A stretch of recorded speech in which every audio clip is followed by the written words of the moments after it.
राधे राधे। सबको मकर संक्रांति का बहुत बहुत बधाई। प्रतिवर्ष 14 या 15 जनवरी को मनाया जाता है। इस वर्ष 15 जनवरी 2024 को मकर संक्रांति का पर्व मनाया जाएगा। आइए जानते हैं कि आखिर मकर संक्रांति के दिन कौन सी 8 पौराणिक घटनाएं घटी थी, जिसके चलते मकर संक्रांति का पर्व मनाया जाता है। तो हम लोग एक एक करके सुनेंगे। जो 8 कारण हैं पौराणिक, पुराणों के अनुसार हमारे हिंदू संस्कृति में, हमारे सनातन में जो मनाए जाते हैं। पहला है, 1 नंबर, गंगा जी मिली थी गंगा सागर में। मकर संक्रांति के दिन ही गंगा जी भागीरथी जी के पीछे पीछे चलकर कपिल मुनि के आश्रम से होती हुई गंगा सागर में जाकर मिली थी। महाराज भागीरथ ने अपने पूर्वजों के लिए इस दिन तर्पण किया था। इसीलिए मकर संक्रांति पर गंगा सागर का मेला लगता है। राजा भागीरथ ने अपने पूर्वजों का गंगा जल अक्षत तिल से श्रद्धा तर्पण किया था। तब से ही माघ, मकर संक्रांति स्नान और मकर संक्रांति श्रद्धा तर्पण की प्रथा आज तक प्रचलित है और माँ गंगा में स्नान करने का भी प्रचलित है। पावन गंगा के स्पर्श मात्र से राजा भगीरथ के पूर्वजों को स्वर्ग की प्राप्ति हुई थी। कपिल मुनि ने वरदान देते हुए कहा था, माते गंगे त्रिकाल तक जन जन का पाप हरण करेंगी और भक्त जनों की 7 पीढ़ियों को मुक्ति एवं मोक्ष प्रदान करेंगी। गंगा जल का स्पर्श, पान, स्नान और दर्शन सभी पुण्यदायक, फलदायक और समृद्धिदायक है। इसलिए आज के दिन, मकर संक्रांति के दिन स्नान से या गंगा नाम लेने से भी हमारा परम परम मंगल होता है। कथा के अनुसार एक बार राजा सगर ने अश्वमेध यज्ञ किया। विश्व विजय के लिए छोड़ दिया गया। इंद्र ने इस अश्व को छल से कपिल मुनि के आश्रम में बांध दिया। जब कपिल मुनि के आश्रम में राजा सगर के 60,000 पुत्र युद्ध के लिए पहुंचे तो कपिल मुनि ने श्राप देकर उन सबको भस्म कर दिया। राजकुमार अंशुमान, राजा सगर के पोते, ने कपिल मुनि के आश्रम में जाकर विनती की और अपने बंधुओं के उद्धार का रास्ता पूछा। हे महाराज, इनसे अपराध हो गया, गलती हो गया, आप कृपा करें, इनका उद्धार कैसे होगा। तब कपिल मुनि ने बताया कि इनके उद्धार के लिए गंगा जी को धरती पर लाना होगा।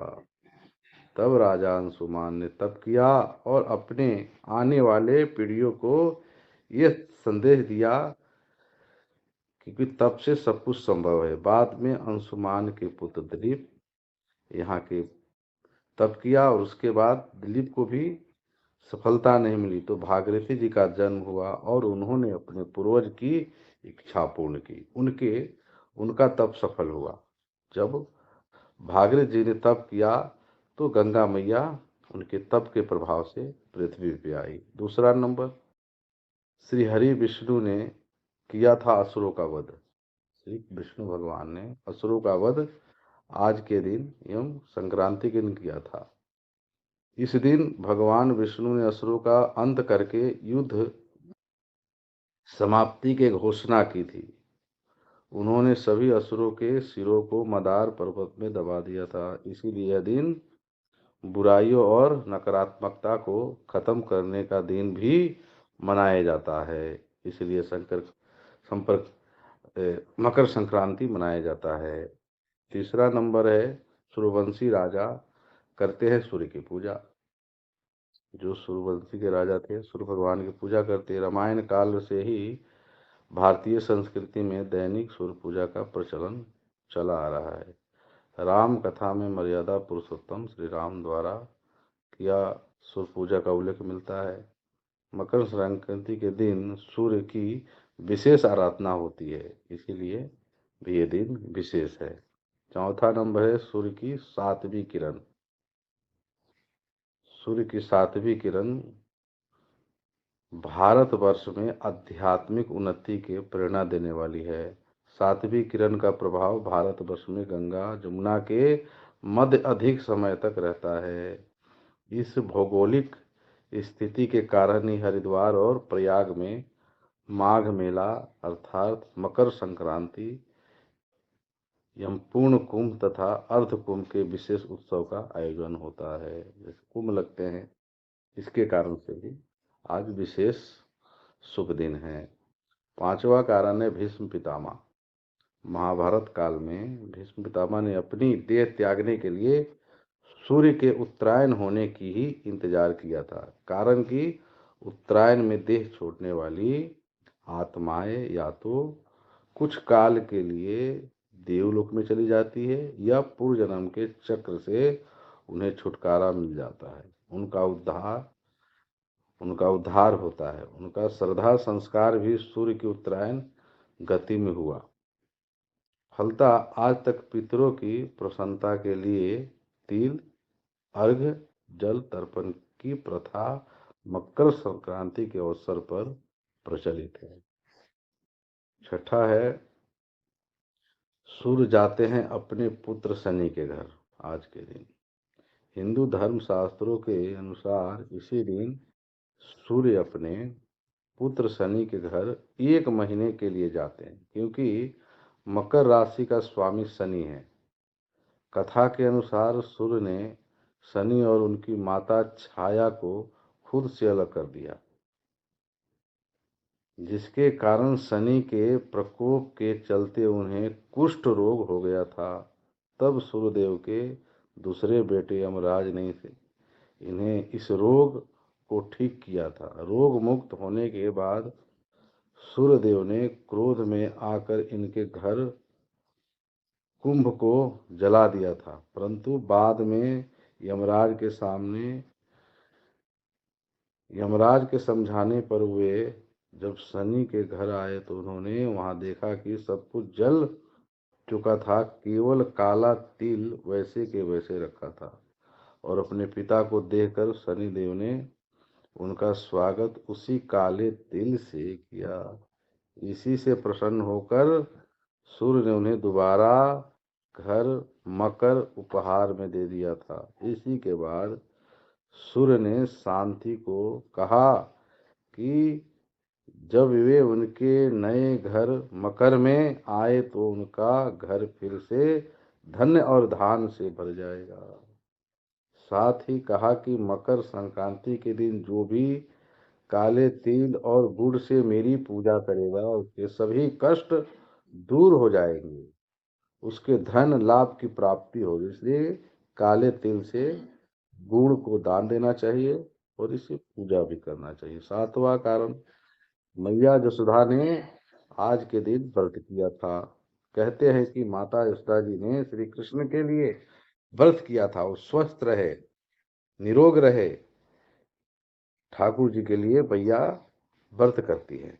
तब सूर्य उत्तरायण हो रहे थे और उसी दिन मकर संक्रांति थी, तभी से मकर संक्रांति के व्रत का प्रचलन प्रारंभ हुआ।